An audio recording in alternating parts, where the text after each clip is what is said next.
Welcome to this part 5 of What Did You Do in the Cold War, Daddy?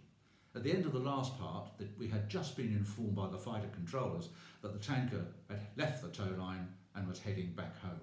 The replacement tanker still had 30 minutes to run to the tow line, and our initial reaction was, not good. Momentary foreboding and panic quickly subsided though when our heads cleared and the solution to the problem of our potential loss of life-sustaining fuel and all that stood between our comfy warm cockpit and the harsh realities of the cold North Sea far below became crystal clear. Turn south and keep going until we meet the replacement VC-10 heading north. If we missed it, no problem. We'd then fly on to land in Lossiemouth, or if that was too far, we'd divert to Sunderland on the southern edge of the Shetland Islands. But all was well. We had a combined closing ground speed of around 1,000 knots between us. The tanker speed of 300 knots indicated, much equates to the same as us, and that meant we were gobbling up the distance between us and our airborne petrol station. Contact nicely on a collision, Dick continued his commentary. Let me lock on and I'll give you a range. And there she was. My AUG 11 radar repeater screen with all its symbology showed a target at 70 nautical miles dead ahead on the nose. The V sub C circle, which showed relative velocity, and that figure was 1,100 knots, and the 70 miles disappeared in a flash. Moments later, or so it seemed, we headed back northeastwards with all the fuel tanks, actually all 10 of them, full to the gunwales. As we flew on, we heard a new call sign on the radio frequency. It was the Airborne Early Warning Shackleton, lumbering its way into the area. Its huge radar could trace its ancestry back to the Second World War era technology, as could in fact the Avro Shackleton itself with its 4 Rolls-Royce 2,000 horsepower V12 Griffon piston engines. The whole thing a political stopgap whilst minds were made up in Whitehall about the possible procurement of a modern replacement to enhance our capabilities in detection and tracking. A stopgap that had been performing sterling and effective service above and beyond its original design concepts for years now. Sachs have ordered us both to change to a mutual discrete frequency. We established radio contact, which was immediately followed by the order from the AEW fighter controller to Buster. Things were hotting up. We now had the confidence of a surfeit of fuel, and so on we charged. Maximum military thrust to take the Phantom to just under the speed of sound. Any faster and the reheat would be needed, and then we would watch the fuel gauge actually move. We continued our race northwards.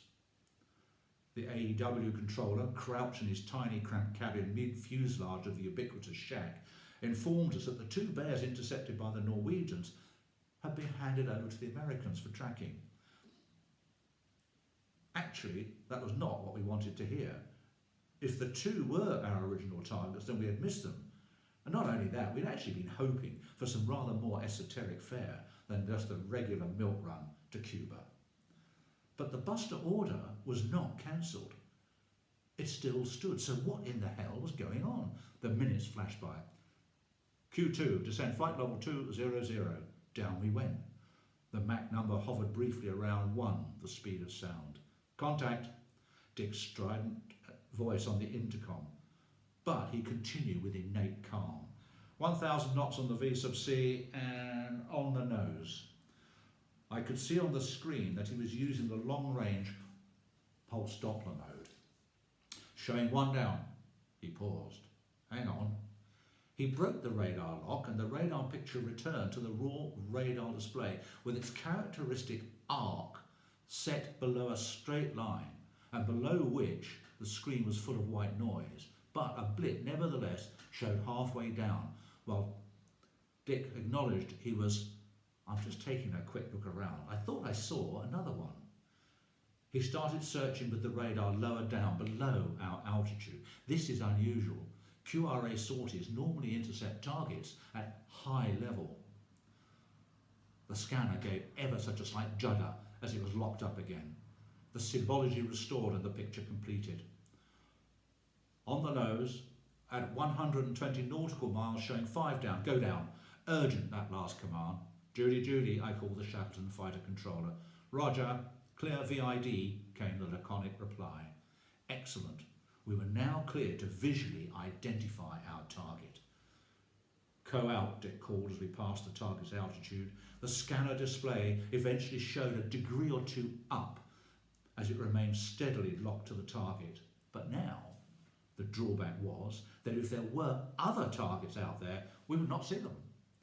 Dick would have to continually break lock, sweep to search, and then reacquire and lock up to update the target information. Track while scan radars were still some years away.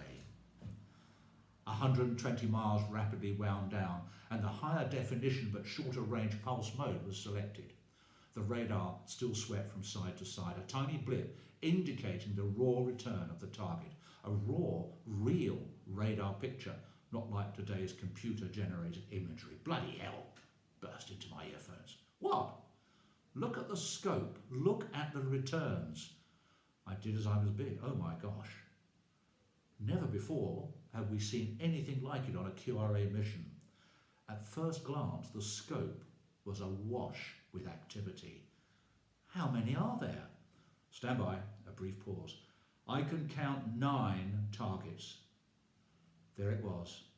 A clear snapshot of the reality of the Cold War. Each blip on the raw radar return, a Soviet bomber, an instrument of war, a potential real war. More anon.